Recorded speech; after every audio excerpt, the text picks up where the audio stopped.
All right. Good afternoon, everybody. Today we are joined by our genius AI personnel, Mr. Chuma Memela. My name is Khozo Daba, the host for today's Marketing Unpacked series. So, before we start unpacking and diving into the questions and everything, I would like for us, Mr. Kuma, just an opportunity to introduce himself, tell us what he does, what does Genius AI entail, and everything in regards to marketing. So, Kuma, this is your opportunity or your platform. You can introduce yourself further than I did. I hope you do yourself justice. Awesome. Thank you so much, Khoto. It's a great honor to be here. I've been following the MarTech series for quite a while because of Mr. Forbes. I had seen his post a while back, and I've seen some of the people that I am well acquainted with and consider to be good friends of mine to come and visit this platform. And I think it was about time that I make my appearance. I love the work that you guys doing. So big ups to everything that the team is doing there, and even to those who are behind the scenes. But of course, my name is Chuma Memela. I like to describe myself as a half human and a half robot because I'm so passionate about artificial intelligence. But in terms of titles, I'm an AI kid, I'm an entrepreneur, and I'm a speaker. And the work that I do at Genius AI is a consulting work, right? So we are in the business of AI consulting, meaning that we work with organizations and business owners, helping them to integrate AI into their work, which comprises of developing documents for them, policy documents, prompt engineering guides, guidance notes, and the works, right? And also, we do a lot of training, more specifically with entrepreneurs, because AI is here for everyone, but I think it's such an indispensable tool for an entrepreneur, and I'm one of the beneficiaries of artificial intelligence. I really believe I wouldn't have a business without it. Beyond that, of course, we also do AI automations, and then for those startup businesses or people looking for funding, we do business plans and feasibility studies and so forth. So I'm quite a writer. Academically, I'm also still a student, so I have an economics background. I did my undergraduate in economics. I completed that cum laude. I finished my honors in information systems, top of my, and now I'm doing my master's in information systems, hoping to submit my final thesis at the end of next week, not end of next week, on Monday. So I'm quite the bookworm, but my passion lies with entrepreneurship. But I've got the second wife, which happens to be academics, but hopefully we'll part ways in the coming week. Cool. So thank you so much. You're most welcome. That was quite an intro, and good luck on your studies. I Awesome. hope you get to finish this thesis by Monday. Crossing So, fingers. in your Crossing take, fingers. crossing fingers. So, as half human, half robot, how would you say, since you have this passion for AI, how has AI changed the marketing landscape for small and medium enterprises over the last few years? Awesome. Well, firstly, great question, right? To understand that, we need to go back to what marketing used to look like, right? So traditionally, you would have a massive marketing budget, and that budget would have had to cater towards things like printing flyers, getting your marketing ads on television, on radio, getting these massive influencers, all of that, and you would have to have a massive production, all of these ads, right? Which meant that a small business would largely be limited to just printing flyers. Okay, and then of course, as the world evolved, we had the introduction of social media and Google Ads, and so forth. So some small businesses could take advantage of that. But in today's time, whoa, it's sort of like the playing field has been absolutely leveled. And the reason why I'm saying this is the the amount of opportunity that artificial intelligence presents for small businesses is just so immense. I'm pretty sure you might have seen the AI avatars right now that are indistinguishable from actual human beings, right? And this means that I don't have to go and get a Grace, for instance, come and promote my business. I can create an avatar, I can create a whole 30-second ad, which would have costed me a couple of 100,000 because I needed a videographer, I needed a set, I needed clothes, I needed this, transport all of these people. But because of the video generation tools that are presented to small business owners today, you can actually create your own ad using AI. Over and above that, of course, you've got your social media platforms, right? Which I believe are the most effective in today's time. Of course, nothing beats word of mouth even till this day, right? But what Yes. social media has done for us as small business owners is that it allowed us to actually tap into the market and put our products and services in front of people, because most people are consuming information on social media, especially throughout the day, and more especially before they go to bed. The amount of time spent on television right now is minimal to the amount of content people are consuming on social media platforms. So this now a massive opportunity for you as a small business owner to leverage artificial intelligence, whether it is generating videos, generating pictures, generating copy, using tools like buffer.com and Meta Business Suite to scan and then releasing that content, which is something that you would have needed a whole team to do. As a one-man show, you can do that in today's time. So I find that to be, a game changer, right, for any small business owner who knows how to leverage these tools. Mm. All right, thank you so much. That was very extensive description. So we would just say in a nutshell that AI came and just they were like the game changer of Indeed, marketing. indeed. All right, thank you. And what are like the misconceptions that small, medium enterprise owners often have to worry about using AI in marketing? Awesome, awesome. So I think one of the misconceptions is that definitely it's not just specific to artificial intelligence, but tech in general, right? So people have this Mm. tech phobia. And I'm definitely one of those people who had this tech phobia, because before I jumped into tech, I have always convinced myself that I'm not so good with using technology. But through trial and error and getting comfortable with these tools, I soon found out that no, man, these actually bite.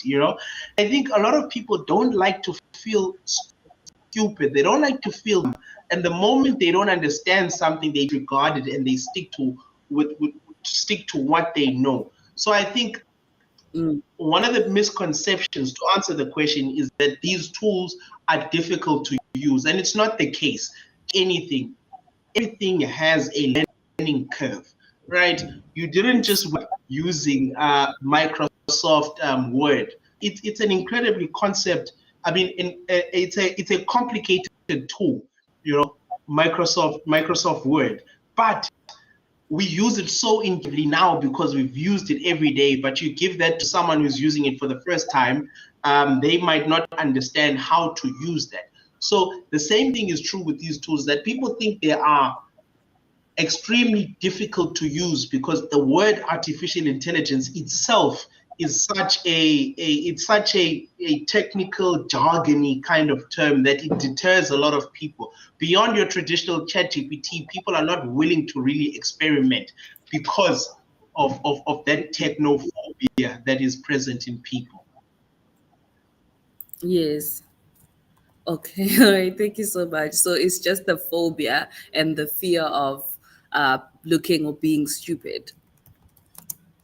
Yeah, I think to some extent you all relate to that. It might differ from sector to sector or from tool to tool, but I can definitely tell you there's a tool called Notion, which I've heard is it's a very good tool, but because of the learning curve to experience, I eventually just discarded the tool and said, you know what, I'll just find something else. But people who use Notion say that it's such an incredibly powerful tool. So I'm not innocent either. It's just that Notion is not a must-have in my business. There's other tools that I use.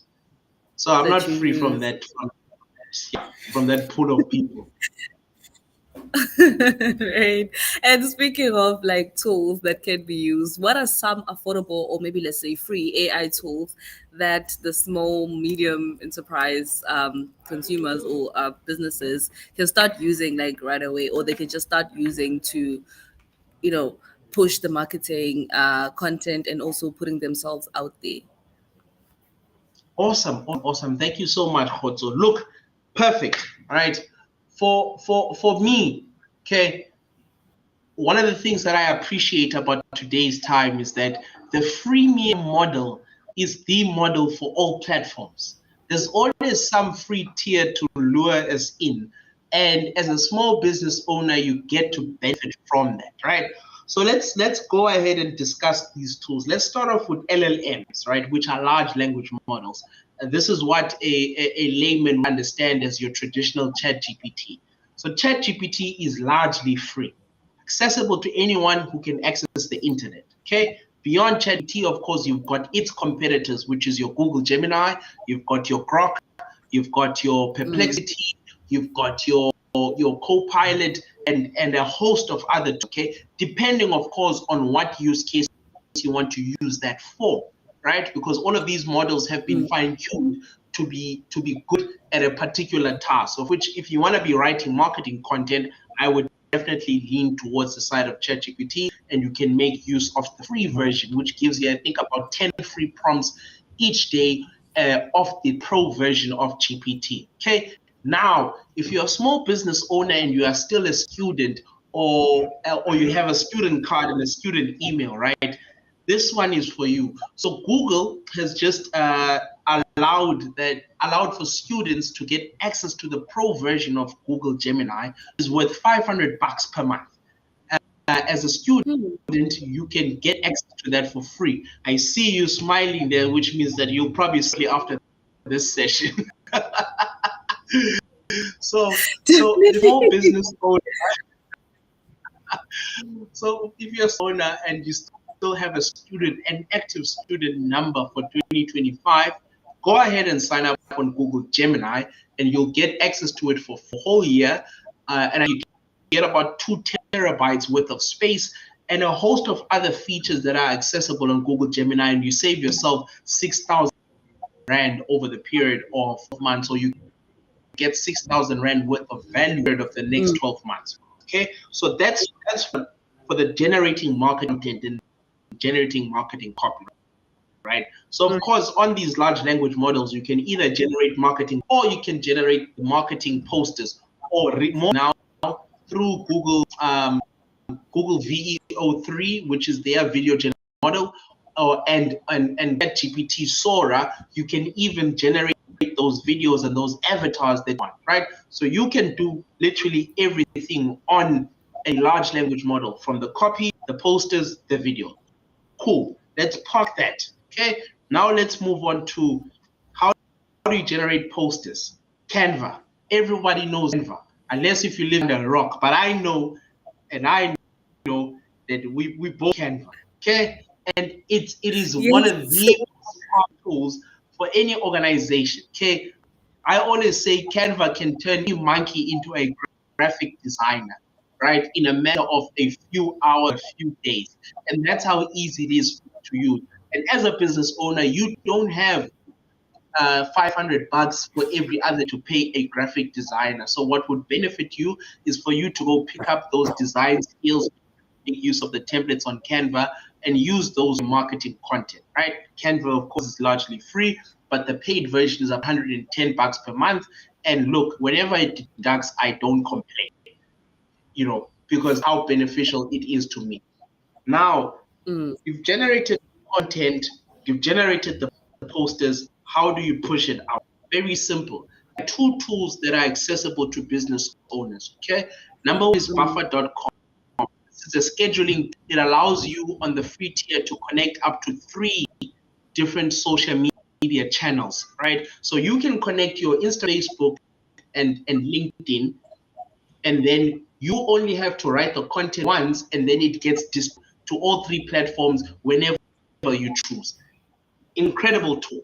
I absolutely love it. On the free tier, you can schedule up to 10 posts. So as on a Monday, Wednesday, and Friday, you can write your content on a Saturday morning. Then that content will be pushed out on those times and on those days that you want it out. Okay. Second to that is another tool that is accessible to business owners, which is the Meta Business Suite. All right. So Meta Business Suite is a tool that's accessible to any business that is on Facebook or on Instagram, and it allows you once again to schedule your content. It allows you to schedule your content. It allows you to push ads on the platform.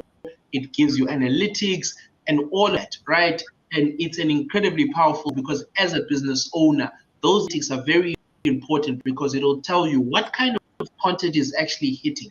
What are people enjoying? And the moment you start to understand what your audience wants from you, you can actually give them more of that, right? And I mean, I'm a freak to analytics. I always check out the analytics of my personal social media page, because that gives me an idea of, okay, this is how you make a piece of content that could possibly go viral. This is how you need to structure your videos. This is how long you should make them, right? And the same is true on the business end.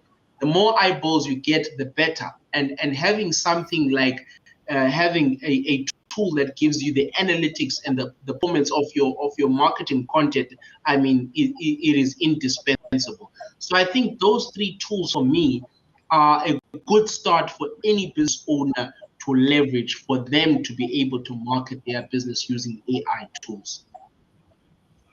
All right, thank you so much for that. I'm just like, this is so good because I can do this, and we can do this. Whoever that wants to market their business, they can do this. Because I'm just thinking of all the platforms that you're listing, and I can just see them in my head, like, oh yes, ChatGPT has that Sora function. Never used it. Let me maybe I can just explore or play around that function, because there's some other features within the apps that we may overlook or not know what it does, and just don't bother exploring. And then you may find yourself finding another app or another plugin that might do the very same feature that is there on this other app. For example, with just ChatGPT, because you may be like, okay, to generate my own content, I can go mix it up on CapCut or something, and then come back and then animate it. I don't know, but now I'm just thinking, oh, we have Sora, and I've seen somebody use it before, but I never thought that it's part of the important element of that site. So thank you so much for that. That is very, very that is very educational. And with regards to like the automations and everything that you mentioned, how can then a business identify which part of their marketing strategy are best suited for AI automations and one for like human interaction? Awesome. So when it comes to automations, I always say, and I mean automations in the broader scope, right?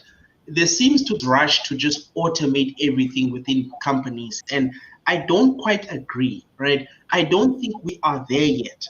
Okay, so one of the companies that made a mistake with regards to that, one of the sectors, for instance, man, that made a big mistake with regards to that was the South African banks, right? We had this in the 2010s to the 2020s, where banks were essentially debranching, right? You would tend to find less and less branches over time, because they wanted to have less bank branches. I mean, it's less rent, less employees, less computers to manage, Wi-Fi, all of that stuff, right?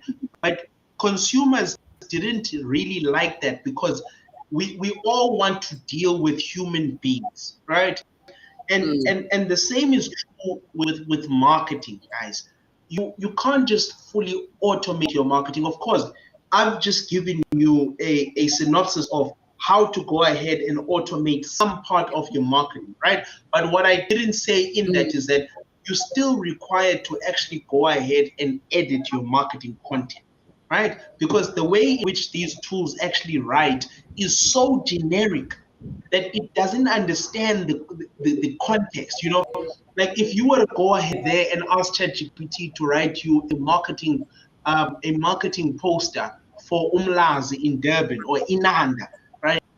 It gives you some generic Eurocentric ChatGPT post that has a bit of Zulu in it, but and I know the people of Inanda wouldn't receive this very well, as opposed to if you lived in KZN and you understand that community, you would market to those people. So to answer the question, you can leverage these tools to write your content and create your posters and so forth. But the human component still needs to be present. You shouldn't remove yourself in the equation of generating that marketing content. So what needs to be automated? I think it's the generation of the content. But you would determine, of course, which parts need to be automated further. Okay, but I would still urge that you don't fully automate your marketing because now you're gonna get this generic type of marketing that is not resonate with human beings, and ChatGPT doesn't understand the intricacies of our communities, unfortunately. And I mean, we come from this country, right? So one needs to be cognizant of that. A good marketing professional understands how to draft a post specifically for the people of Cape Town. They know what resonates with those people, and a ChatGPT won't understand that. So I would not encourage anyone to fully automate the marketing, but just use it to set up and to bring your ideas to life and to generate new ideas. But don't remove yourself. Sorry for the lengthy answer. No, it's perfectly fine. We're unpacking. That's the whole idea of the series. It's just we unpack everything relating to the questions asked. So do not fright. I really do appreciate even the lengthiest of explanations, because in that way it's now more in depth and it's taking me through, or taking a listener, a viewer at home, more ideas, because now you're not just explaining it in one sentence. It's now like broad. Even a person who was looking for an example, they found it within your explanation. So you're doing fine. Thank you. Thank you And so much. in that note of utilization of AI, how can then the SMEs use the AI tools without losing the human touch in their brand storytelling? Awesome, awesome. Goes back to what I just mentioned now. The mistake Yes. people make is trying to remove themselves, right? It's very enticing uh, to use ChatGPT to generate content, and I did the same thing, by the way, right? And it was in my own self-assessment that I looked at this content I was pushing out, and I said, but would you be convinced by this stuff that you are writing, my guy? Because there was a period where I was advertising so aggressively, but I was looking at this content. I'm like, what this thing sounds so generic. It's like a no-name brand from Pick and Pay, right? It's not like the Woolworths chicken that was raised by both parents. It wasn't that same quality of marketing. Okay, so I had to take a step back and really investigate how am I going to go about actually marketing my content. So I think anyone should show that they keep themselves in the loop. So you can use GPT to generate ideas for you, or any other AI tool, right? Leverage the thing to generate ideas. So say to GPT, I want to run a marketing campaign, okay, for my Mm. company. We are A, B, and C. Okay, give me 10 content ideas that I can go ahead and use, right? Cool, you'll get 10 content ideas. Maybe you go ahead and give GPT further to say, look, I'm based in South Africa, in East London. Okay, my customers are Yes. based in Beacon Bay, right, which is one of the suburbs that we have in East London. Okay, so that gives it a bit of the demographic of the people that you're trying to target, right? And that's you giving it more context. And then you tell it, please generate 10 more content ideas specifically for this group of people. Then it goes ahead and does that. And you just continuously do that. But ultimately, when you are happy and you find the ideas that you want, now you need to go in ahead and use your brain. right? And refine those ideas because it's you who understands your market. Okay.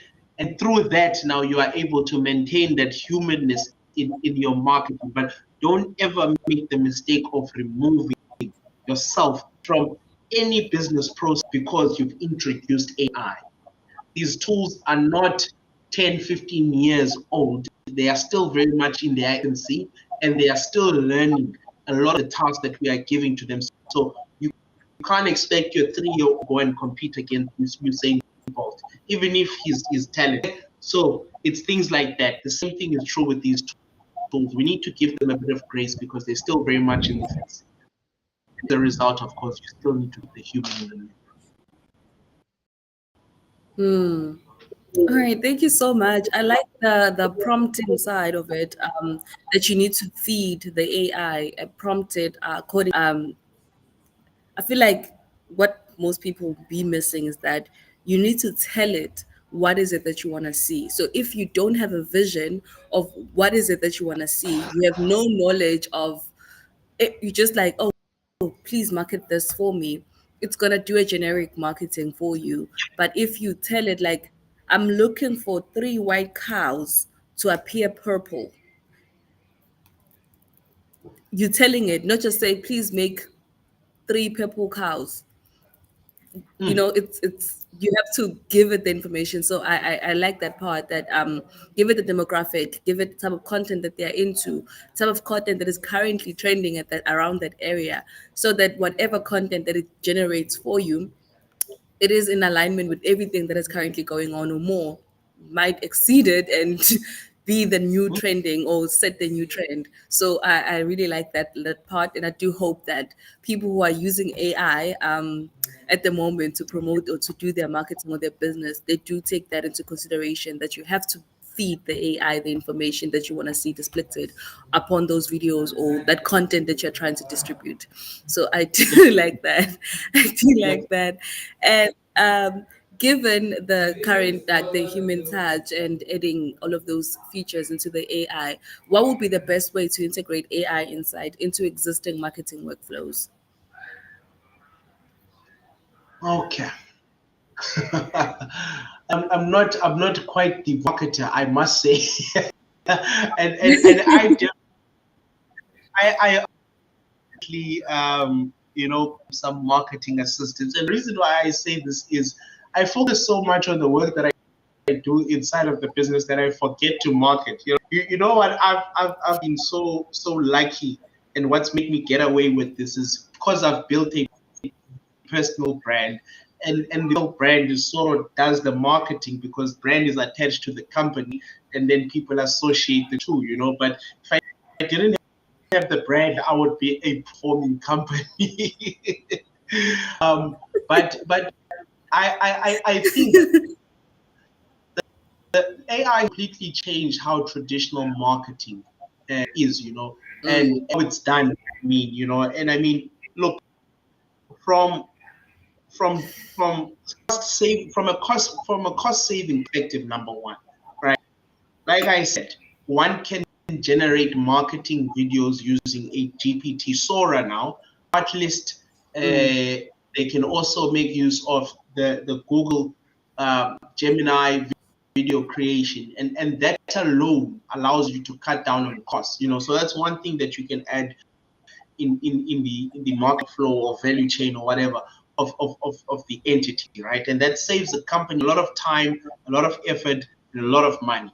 Even on the content generation end of things. I mean, no one has endless ideas. Okay, at some point your creases actually do run out as an individual. I'm creative, and my juices are so not so much. Yeah. At some point ideas, and because of AI you are able to generate endless ideas. And then of course there's also the customization of content, right? So traditionally you would have had to understand, how do I have to write this content so that it's perfectly fit for Twitter, and how would I have to write the same content that's Yes. perfectly fit for LinkedIn and Instagram and Facebook, right? Because all of these different platforms receive information differently, and the tone is different. The way we engage there, for some reason, someone can give you a middle finger on Twitter and LinkedIn, and when they come on LinkedIn, they'll say, no, I kindly disagree, my good sir, for some reason, right? So because because of artificial intelligence, you don't have to go and figure out how to position this platform. You can just put out your idea and then ask a large language model to change that same marketing content these different platforms so that it gets as much reach as possible. And that's just some of the low-hanging fruit examples that I can think of as a marketing expert. I like the Oh, but clarity. no, I must definitely confess, I'm not a marketing expert. Uh, I definitely know how to build personal brands, but I'm not a Mm, company marketing expert, you know. And I mm, think if you'll allow me to go off the rails a little bit, I I think one option that I have made is that people are so tired of being sold to, right? Every day we are bombarded with yeah. ads. Every day we get these calls from 087 or whatever that, and every day, I mean, you watch a YouTube video, you have to be subjected to two consecutive ads that you can't skip all of a sudden, you know. People are so sick and tired of being sold to, and I think marketing is also changing, you know. So I wouldn't encourage people to just generate marketing content using GPT all the time. One thing that I've seen that has become successful in recent time is something that's called user generated content, right? And you might be privy to what that is. You let me know if you're not, right? But influences that you've never heard of it. I've only seen like the option of seeing it somewhere, but never actually understood the concept behind it. So we can go over it again. Yes, that would be very nice. Oh, oh, oh. Pretty sure you've seen some ladies on your timeline that are doing their Sheen haul, and some ladies that are sharing their skin of this new product that they're using and all of that. So goes then like, girl, your skin looks so fine. What product are you using? Right now, because it comes from that girl particular timeline, you actually to buy that because you trust that, oh, it's an individual and not the company that's actually selling me this product, you know. But that is actually Okay. marketing. Those people get paid. You know, it's called user generated content, and that's something that you can actually do with today's time. You can create a mock-up of your AI avatar and then ask these AI tools to generate 1,000 videos of user generated content marketing your product, and you can open 10 different Instagram accounts and Facebooks and all of it. And then now you start pushing systematically, and then it looks like this big operation. Meanwhile, it's just two hordes or just running this one woman operation just using AI, right? So traditional marketing is also changing. The other new form of marketing, you Mm, know, that I think small business owners should tap into is this thing called EGC, and it's called employee generated content. You know, and you might have seen companies like Beds to Go from KZN, which is doing phenomenally well on TikTok. You might have seen also there's another charge I think that's based in Cape Town, and another spa that's based in Cape Town. And this is where you get to see how these companies actually work within the office, and that is used to actually market the company, right? And it is done in such a way that is entertaining, because one thing about us as South Africans, I mean, we'd rather pay 1,000 rand to go and laugh than to dedicate rand towards an online course that will benefit us. So using such content to get that reach, you know, is proving to be a lot more successful than that direct marketing that has traditionally been used. We are so tired of being bombarded with ads. mm. Okay, all right. Thank you so much. Okay, That's my 2 cents. yeah, that is, you actually answered the question. You actually answered the question and uncovered more. Just going off the rails, I like the idea of, but I'm just thinking of the admin behind it, where I would do the user generated content, generate 1,000 videos, do multiple accounts across social media, and then distribute that content. Just thinking of the whole admin behind it, that will be very, very exhausting, but at the same time beneficial. So you have to now decide as to if you want to like dedicate your time, or if Mhm. you can like pay, because time is money, and it's just becoming Yep. evident within this conversation that time is money, and it is a very valuable asset in this case. So it's either you pay with your own time, or you pay somebody else to prepare or generate that content for you. And I like that example of the beds to go and the spas. Do you have like one example maybe of any SME that you might know that has successfully used AI to achieve real measurable and marketing results, or just marketing results that are just evident as those from bed to go and those from the spa and shell garage? Awesome, awesome. So I get bombarded with this with these AI ads on YouTube, Mm, right?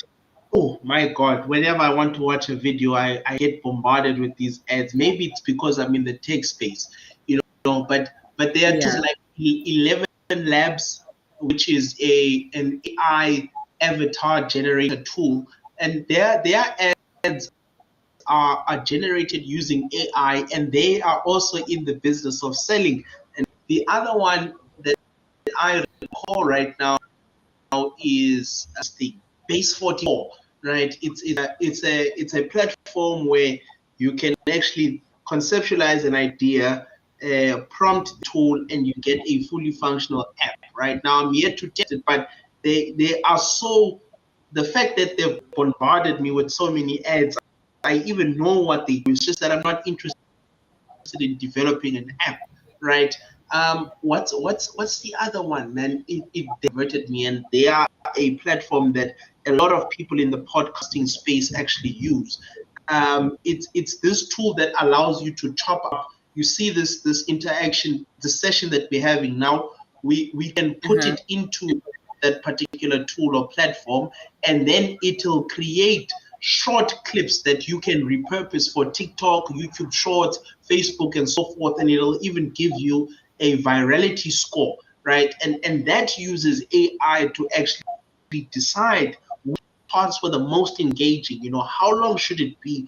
What are the chances of this clip going viral? And I mean, it's through their ads, which are generated using AI, that they successfully got me. And that's one of the leading platforms in the podcasting and digital media space to clip long form Yes. content and actually redistribute it.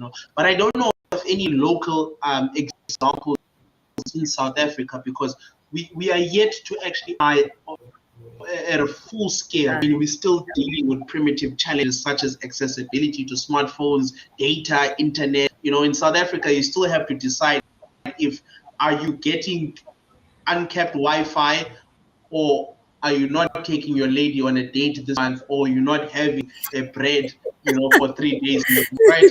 Now, if the Wi-Fi, it looks like you don't love significant other. Okay, then you're in trouble with Khoto. So, the adoption is a lot higher in other countries, and you're not going to get Then these high adoption rates in South Africa.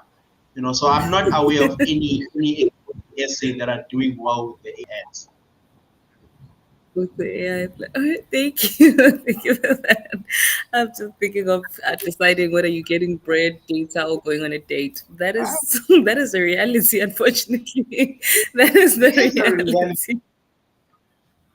It Oh, please definitely remember is. the tool, Kuba. Please remember the tool, because I could definitely use that tool. That No, sounds like a very I'll let interesting you know. tool, especially. Yes, please, on the offlines. And I'm just looking at the time now. Wow, it definitely does fly when you're having fun. We are literally 40 minutes in onto our Unpacked series.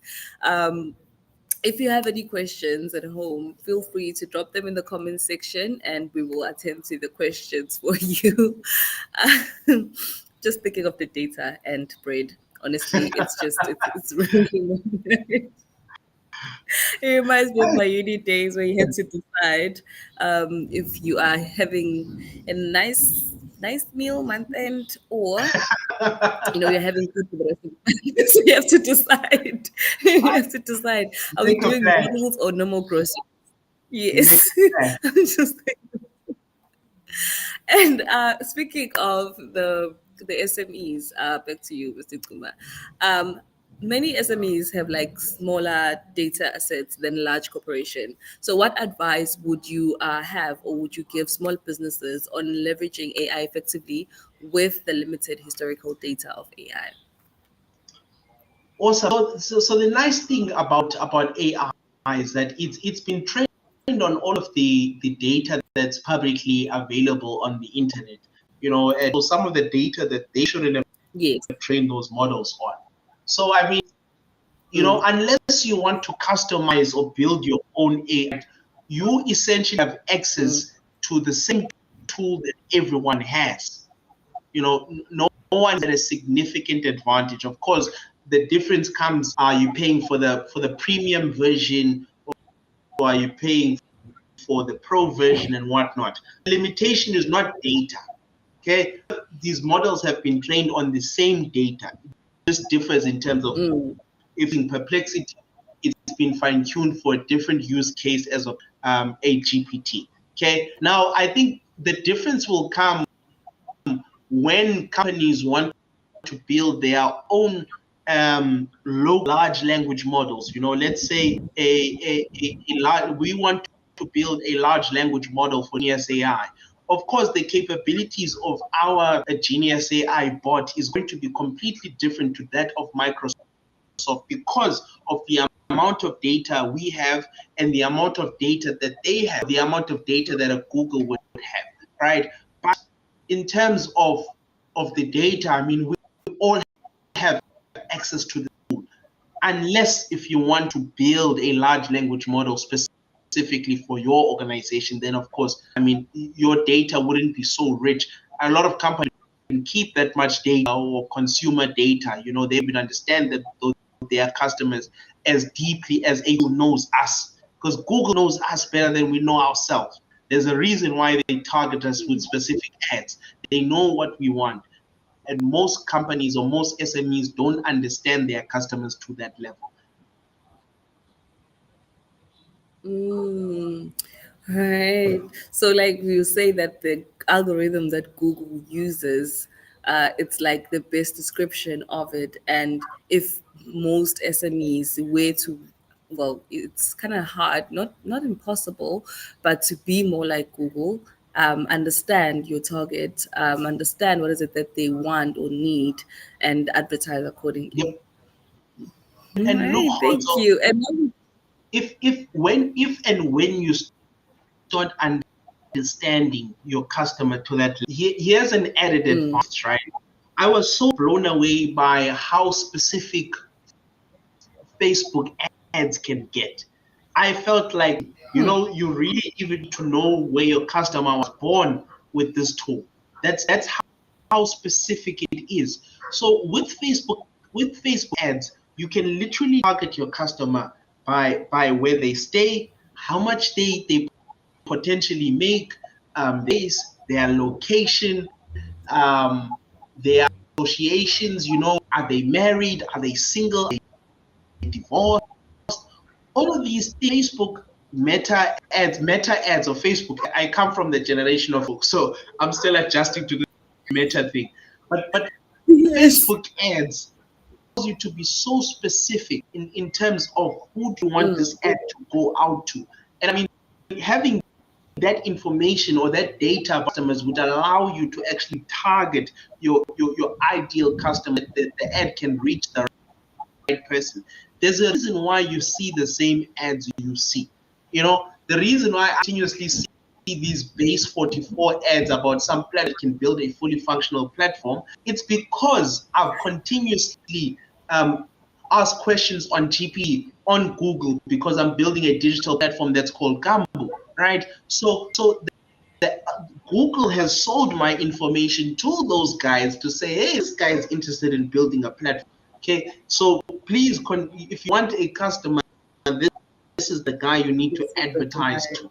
Okay, so I mean, look, in as much as a small business owner, you don't have 20 years worth of data. You understand your customers. There are other tools that you can use to specifically target those consumers, right?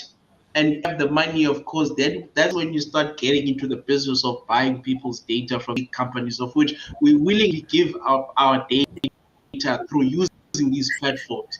And Yes. there's nothing that, because if you don't want your data there, then you don't use the platform. That's the deal that they Don't give you. use it. You don't leave it. Yes. Hmm. That is, that's like a point that we overlook a lot of times because you get maybe some people we mistake the cookies and the cache that this is just a formality. It's just something. But when you look at all those cookies, Hey, and then you read them extensively, you're like, hey, I chow hey. all the Luckily, there's now a feature that right allows you now. to control cookies. I eat all of those cookies in so I'm not going to lie to you because I want access to the platform. I mean, To the it's a bad platform. deal that they give us. You know, you can't go Mm, negotiate at your bank and say, no, I want my F&B app to be like this. No, I want my bank charges to be like this. It's take it or leave it. These are the packages that we offer, right? So the unfortunate part yes, is it tools is. is that it's exactly the same. It's either you accept the terms and conditions, or you don't get Mm. access to the tool. Mm. See, And the and it be downside. like It be like and that. It be like that. in that same sense, how can then like small businesses ensure that data privacy and ethical use of the AI? How can they ensure that? Whew. You see, this one is quite big topic right now. Mm, So of course, I know that. How can I say this? You know, we're living in a time where it's becoming increasingly difficult to protect mm, your data or ensure that your privacy, the privacy of your information is ensured, right?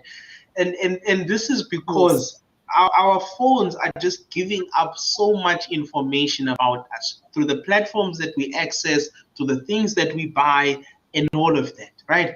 So it's kind of hard to run away from giving away data about yourself outside, of course, of your personal information.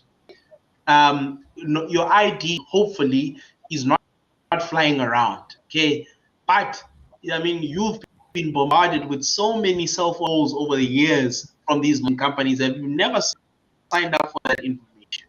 Okay, so someone's giving your cell phone number. You also get these random emails to things that you never. So someone is giving out your email. Someone is sending your email.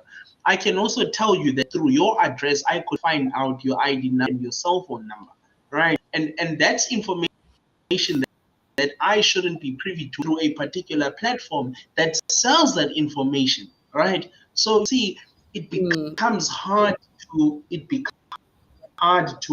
navigate how you protect yourself from these certain data and privacy concerns. Now let's move over to the business owner, right? How they can use AI more ethically. So mm, yeah, it will differ from individual to individual, right? So of course the paid version or the free version of GPT, okay, they use all of the information we pump into there to train their models. Okay, so we say there's used to train their models. On the pro version, exactly the same, right? But now, if you want to be extra safe, you really need to get on the business package of ChatGPT, because that version of GPT, well, they say they will not use your information to train their models. And I say they say because I don't quite buy that, okay? I mean, these are the same people when they used all of the information that's publicly available to train their large language models, only to find out that they use all of the information that's available in the world, and they had some copy infringements and all of that, and they used that to train their models. So I don't believe that information, but this is my conspiracy theory, and take it with a grain of salt. Okay? That's me going off the rails, right?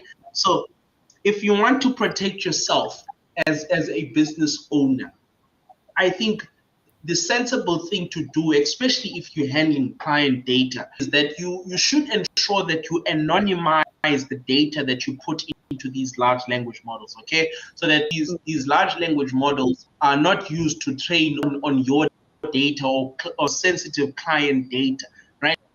Because we don't know who's snooping around. But I can definitely tell you that even if I put in all of my sensitive data on my version of GPT, you come to chat GPT and actually say, please give me Chuma Memela's ID number, or please Yes. give me the strategy document that Genius AI is currently preparing, right? Unfortunately, these large language models don't give you that, okay? So it works in your benefit to say you can actually get the answers that you are looking for from the LM, but another person won't be privy to that information, okay? But I mean, some people are more paranoid, more sensitive when it comes to data, and they don't want to be uploading their information. My information, I personally do upload because it makes my life a lot easier. Okay, so my company documents, personal information, I pump it into my personal GPT because the assignment, or what I'm trying to, I want my GPT to get to the point where it knows me and my ins and No. outs, right? And that's Yes. how it's going to enter an efficient tool, because I'm trying to give it as much context as I can about my life.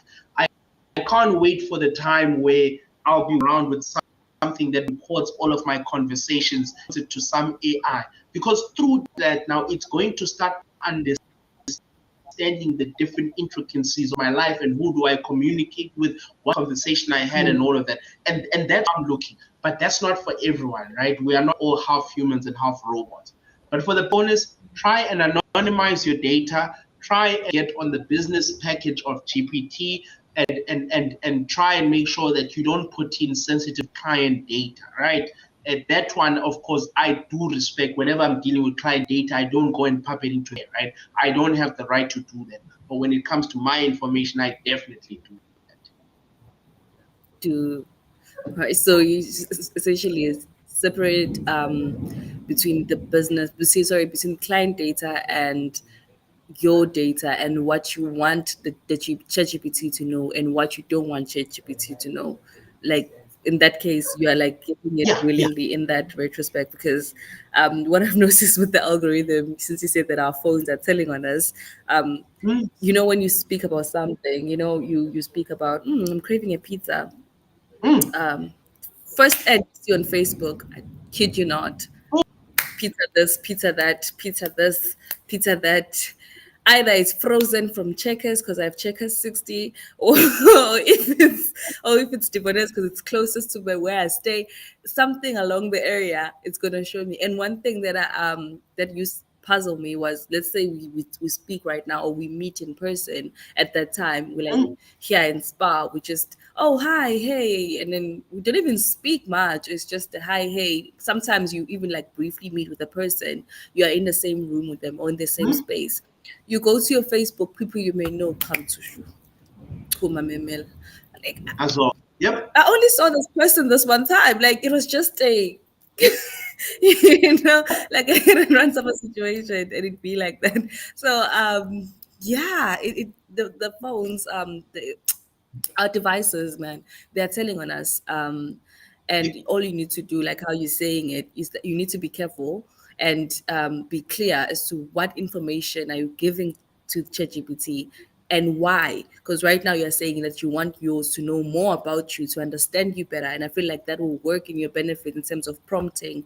Let's say you have a last minute thing that you need to do, you might have forgot about it, just based on this and this, do this and this for me, and it just generates for you without you having to start from scratch feeding it the information, because it's already there. So I get that's a very valuable Awesome. point, and I like the your what's this, don't want to see your analogy of it, but your use of it. Because some people will just feed it the information without an intention, because you have an intention, you have a motive, you have something that you want to achieve with it. You are building a site, you are building, you said you're building Gamba, you are building that. So whatever, Kumba, yeah, so whatever that you need is to work to, sorry, whatever it is I that you're was listening doing to a has to song like correlation by with.